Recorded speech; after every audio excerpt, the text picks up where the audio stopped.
Here to present Dick Johnston, my colleague and the sports editor of the Altoona Mirror, Jim Lane. Jim?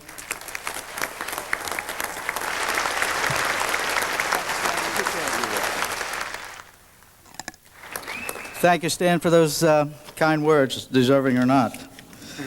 Members of the dais, honored guests, friends of Blair County Athletics, obviously this is a real pleasure for me to be part of this program. Number one, for obvious reasons, that I'm presenting Dick Johnston, who in my 40 years of coverage in this business ranks as one of the top 2 or 3 players that have ever come out of this area without a doubt. And another reason is that I'm up here with a lot of people that I know, respect, and really like a lot. Art Tannehill, I've known Art for years. Our families go back a long way. And I was privileged to watch Art's program become nationally known. And my daughter happened to be a part of a couple of those years. And Art, it was always a joy for our family to partake of the Altoona Lady Lion basketball. Congratulations to you on a well-deserved honor. And Angie Gios and I go back even longer than Art and I do. I can actually remember when Angie was a better baseball player than he was a runner. And as Angie mentioned about the old PRR Pony League, we were teammates. We were teammates in the Kelly Federation 10th Ward team before Town Stout was even commissioner, right, Angie? It's always been fun to be around Angie. She's a terrific guy and as hard a worker as anybody that I've ever known. Angie, congratulations. You were a great teammate and always a better friend. Which brings me to Dick Johnston. When I first talked to Dick, I guess maybe about a year ago, and he asked me if I would be his presenter tonight. I can't tell you how honored I was. My friends and colleagues always like to say, Jim, is there anybody that you really haven't covered in our area? And I've covered a few, and as I said, Dick was one of the best. Dick participated at Altoona Area High School in the mid-'60s. To me, that was one of the glorious times of sports in Altoona Area High School history.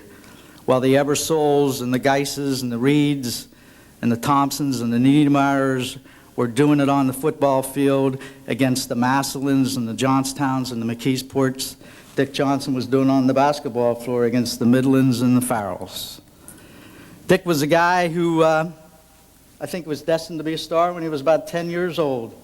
For those of us to remember when TV was still a bit of a novelty, I guess that's really dating us a little bit. One of the local programming happened to be elementary basketball from the Rec Commission. And the brightest star back then was the littlest guy in the program, Dick Johnston. And from there, elementary days, junior high school days. And Dick led an Altoona team to the state championship of the knee-high tournament in Philadelphia. Knee-high for players 5'6" or shorter. I think that team happened to be coached by Tom Foose, who was one of your junior high school coaches as well. And then it was on to Roosevelt, and I know Dick's former coach at Roosevelt, Jim Rice, is here tonight, and Jim will tell you that hands down, Dick Johnston was the greatest player that he ever had. Nobody was close. Dick's 9th grade year, the team was undefeated, mainly because of Dick's ability to shoot, dribble, and pass. And just as Angie was a bit of a pioneer in long-distance running, and Art was a pioneer in girls basketball, I always look at Dick as a pioneer in basketball. He was the first guy that I ever saw use the behind-the-back dribble or between the legs when nobody else was doing it. In fact, the story goes that an official told Jim Rice one day before a Roosevelt game, if Johnston takes that ball behind his back, I'm calling him for traveling because nobody can do that. Well, Dick did it, and he obviously went on to bigger and better things. And just let me jump back a little bit. When the junior high was finished, the season was finished, they used to have tournaments at the YMCA years ago, and they were really big. I don't know if any of you people remember those or not. Harold Hartley, I don't know if Harold's here tonight or not, but Harold used to direct those tournaments. And when the high school and junior high seasons were over, they had these tournaments at the Y.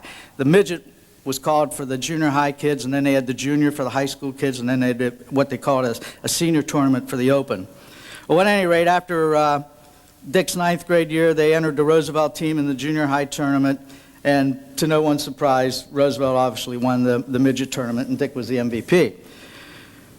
The junior tournament was next, which was for basically high school teams, but because Roosevelt was pretty good, they entered Roosevelt in the junior high tournament. And as it would have it, the first game, Roosevelt was paired with the Altoona High JVs, and Roosevelt won. And the second game, Roosevelt, I think probably then called Pensil, was the sponsor, was matched against the school called Rothrock. I don't know if you've ever heard of it or not. It was a small school in the Lewistown area. Rothrock had won the Class C state high school basketball championship that year. They came into the YMCA, and Dick and his teammates skinned them.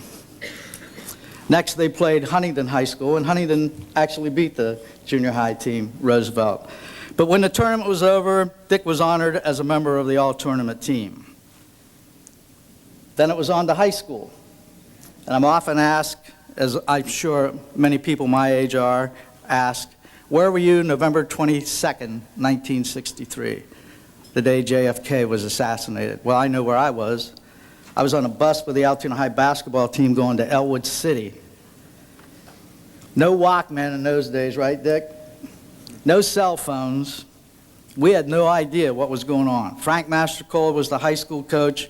It was his rule, no radio. You could not play the bus radio while you were going on the trip. If you won, possibly you could play it on the way back. So we knew nothing about the Kennedy assassination until we stopped at a restaurant near Butler, which was not actually that far from Elwood City. We get out, the flag was at half-staff, and obviously we were told that Kennedy was killed. As I say, we were close to Elwood City. We continued on, and I believe Dick Gutschall was actually the faculty manager of athletics for Altoona at the time. He was on the trip too. And the officials from both schools decided that since Altoona had gone that far and there was really nothing they could do, that they would continue to play the game. And they did play the game.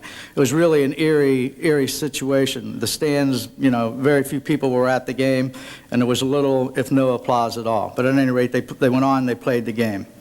Dick Johnston's first high school game. Scored 16 points.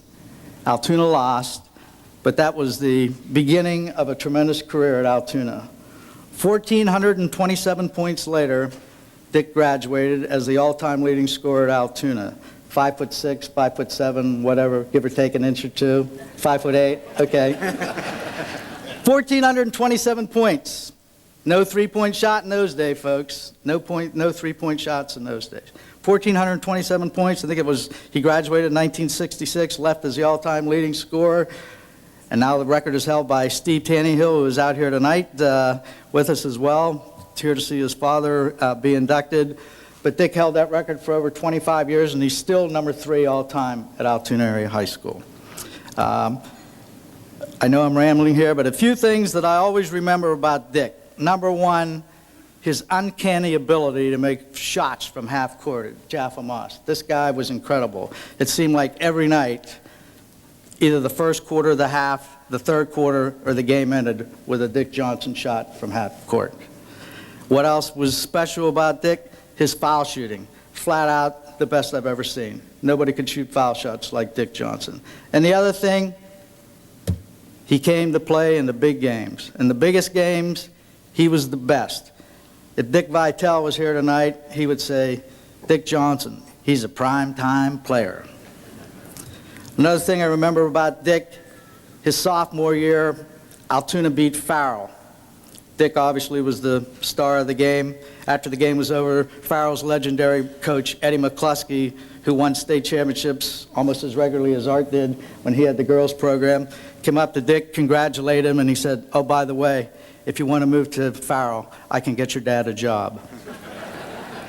Fortunately for Altoona, Dick stayed here, completed 3 years.